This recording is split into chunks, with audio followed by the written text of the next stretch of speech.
First, the highlights.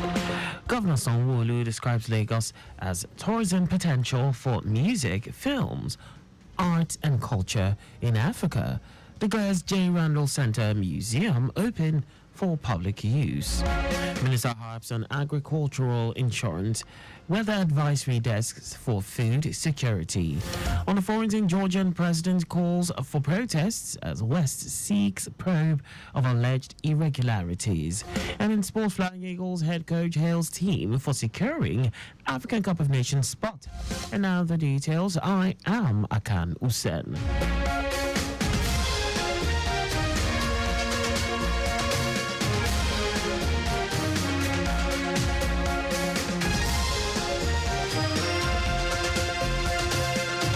Lagos State Governor Babajide Sanwo-Olu has described Lagos as a massive tourism potential for music, films, skits, comedy, arts, culture in Africa.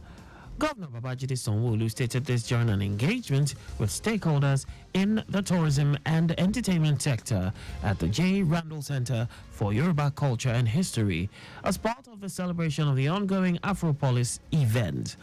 While embracing more participation from the private sector, Governor Sanwo-Olu said his administration will create an enabling environment for all stakeholders to thrive in the sector. As a big enabler for the state's economy, defined social status, bringing out creativity, and signposting where the state will be, not only in Africa, but globally. Government can only be, and we will not be able to solve all the problems. So government also needs to be able to see what you are bringing to the table and be able to derive the expected value and the outcomes that we see. Commissioner for Tourism, Art and Culture, Toke Benson Awoyinka, noted that the Afropolis Festival of Arts is to showcase Lagos as a creative and entertainment hub of Africa with tourist sites like J. Randall Center for Yoruba and Cultural History for the preservation of the Yoruba culture for generations yet unborn. Importantly, this initiative is not about preservation, it's about innovation. We invite our youth to engage with the real, interpret our heritage in contemporary ways, bridging the gap between generations and ensuring our culture remains dynamic and relevant. Our correspondent Adiola Akindele reports that Governor Sanwo-Olu, alongside key stakeholders, took a tour around the J. Randall Center for Yoruba Culture and History, declared the museum open for public use with a call on everyone to support the state government in ensuring the repatriation of Yoruba inheritance to build a history, heritage and culture. The event was attended by some members of the State Executive Council, top government officials, members of the diplomatic corps, tourism enthusiasts, traditional rulers, the Super Falcons, and their Algerian counterparts, among others. In commemoration of the 50 years Sister Cities partnership between Lagos and Atlanta, the U.S. Consulate General in Lagos, in collaboration with the Relay Arts Foundation, has launched the Lagos Atlanta Artists Exchange to further deepen the artistic collaborations between the two dynamic cities. Two Atlanta-based artists, Myra Green and Artemus Jenkins, arrived in Lagos earlier this month for the Lagos Atlanta Artists Exchange residency. Green and Jenkins have been conducting research, collaborating with local artists, and creating works that reflect the rich cultural ties between the two sister cities. Green, an accomplished photographer and textile artist, will showcase her work titled New Myths as part of the Afropolis Festival, while Jenkins, a filmmaker and photographer whose work explores the intersection of West African and African American cultures, will present a solo exhibition titled Jetty Some Protection. United States Consul General Will Stevens expressed the U.S. government's commitment to supporting programs and initiatives that promote artistic expression, nurture cultural exchange, and strengthen the capacity of Nigerian artists and professionals in the creative industries. Meanwhile, Lagos State Governor Babajide Sanwo-Olu has expressed his support for the initiative, stating that the Lagos-Atlanta Sister Cities Partnership exemplifies the enduring bond between the two cities, symbolizing a commitment to cultural enrichment and mutual growth. Established in 1974, the Lagos-Atlanta Sister Cities Partnership has evolved into a cornerstone of cross-cultural exchange. The Lagos State Ministry of Youth and Social Development has commenced the 2024 edition of the Ibile Youth Academy as part of a comprehensive month-long series of leadership training activities. The Ibile Youth Academy is an intensive training that cuts across the 5 divisions of the state: Ikorodu, Badagry, Ikeja, Lagos Island, and Ekpe, with the aim of equipping the youth with the skills needed to compete globally. Part of the activities lined up for the week-long program include leadership training by experienced facilitators from various fields. Ikeja Division Youth Ambassador Peter Anisheriri, who is a product of the Ibile Youth Academy, commended the Lagos State government for creating such initiative for youths to strive and urged the participants to be open-minded and implement the knowledge gained to further develop themselves and society at large.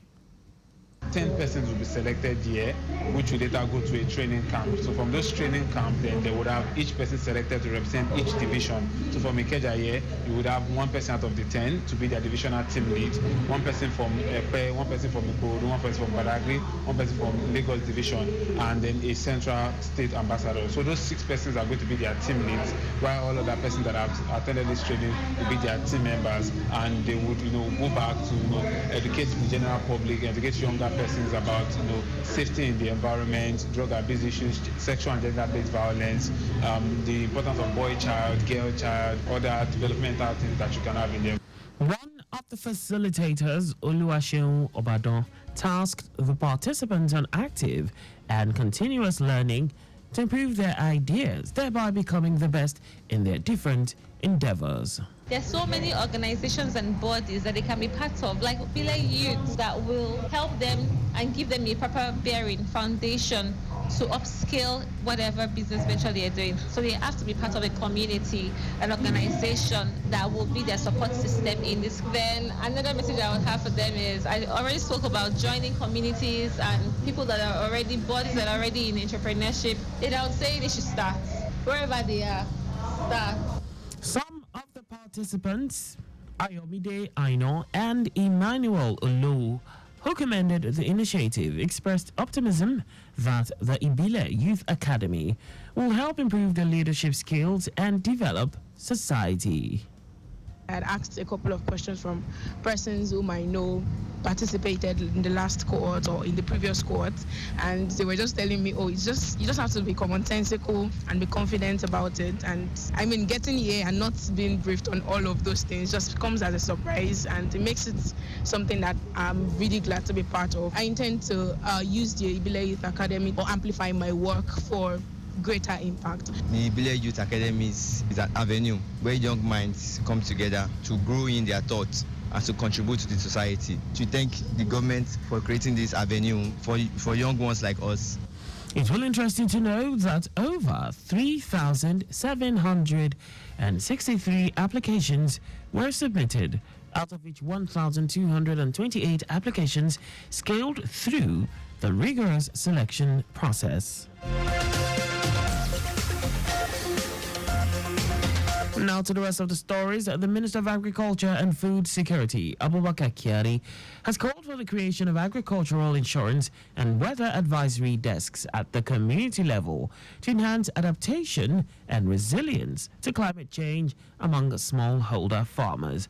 The Assistant Director of Information, Eziaja Ikemefuna, in a statement said the initiative aims to promote a sustainable environment for agricultural investment, among other objectives. Kiari, who was represented by the Director of the Federal Department of Agricultural Extension Services, Diola Lobanjo, made the call during the Agricultural Insurance and Climate Advisory Roundtable meeting held in Abuja. He stressed that agricultural investments must be protected and market-oriented for the country to move away from subsistence farming currently practiced by smallholder farmers.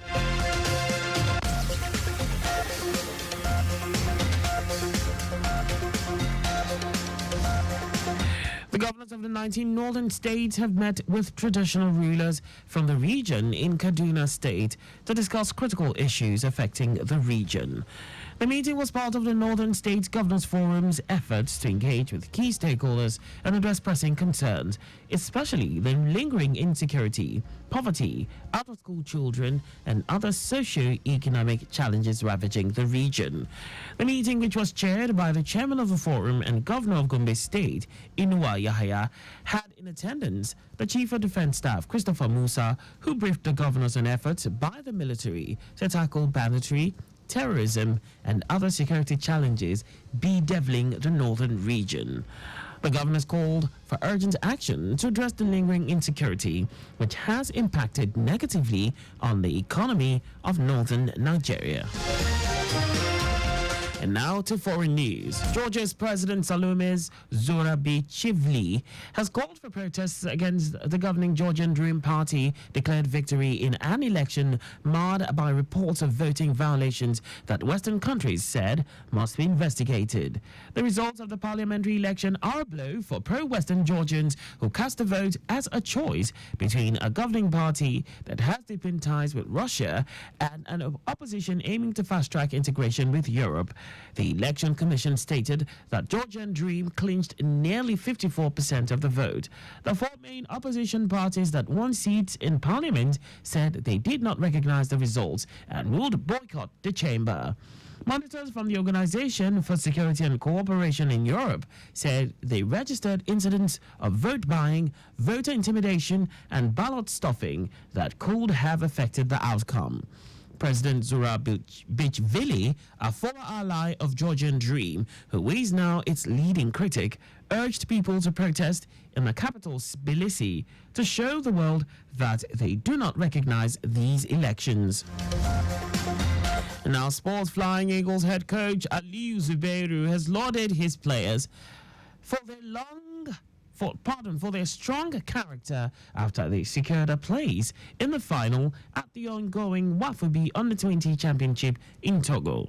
The title holders started the competition with a 1-0 defeat against already eliminated Burkina Faso. The Flying Eagles had impressive wins against Cote d'Ivoire and Niger Republic. Nigeria and Ghana will clash in the final of the championship in Lomé on Wednesday. South Africa will host the Under-20 AFCON early next year.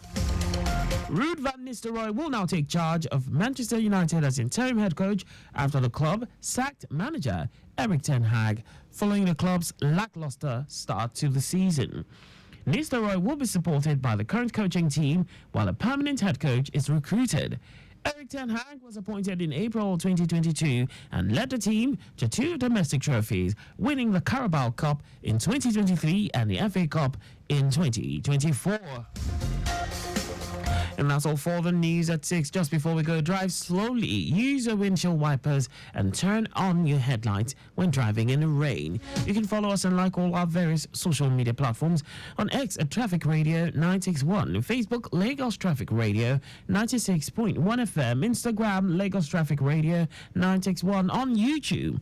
Subscribe and watch us live on our channel, Traffic Radio 961. You can also visit our website on www.trafficradio961.ng. Did you know that the Sanwo-Olu administration received the reviewed version of the Lagos Tourism Master Plan 2020 to 2030? You can get more details on the Lagos State Government's website. To end the news, here are the highlights of the major stories. Lagos State Governor Babajide Sanwo-Olu has described Lagos as a massive tourism potential for music, films, skits, comedy, arts, and culture in Africa. The governor, alongside key stakeholders, took a tour round the J. Randall Center for Yoruba Culture and History and declared the museum open for public use. Minister of Agriculture and Food Security, Abubakar Kyari, has called for the creation of agricultural insurance and weather advisory desks at the community level to enhance adaptation and resilience to climate change among smallholder farmers. We also told you that Georgia's President Salome Zurabichvili has called for protests after the governing Georgian Dream Party declared victory in an election marred by reports of voting violations that Western countries said must be investigated. And in sports, the Flying Eagles head coach Aliyu Zubairu has lauded his players for their strong character after they secured a place in the finals at the ongoing Wafubi Under-20 Championships in Togo. For contact with the newsroom, please send a message to info@trafficradio961.ng. And that ends the news broadcast compiled by Adirayo Idowolaya. I am Akan Usen. Thanks for listening and please stay safe. Good evening.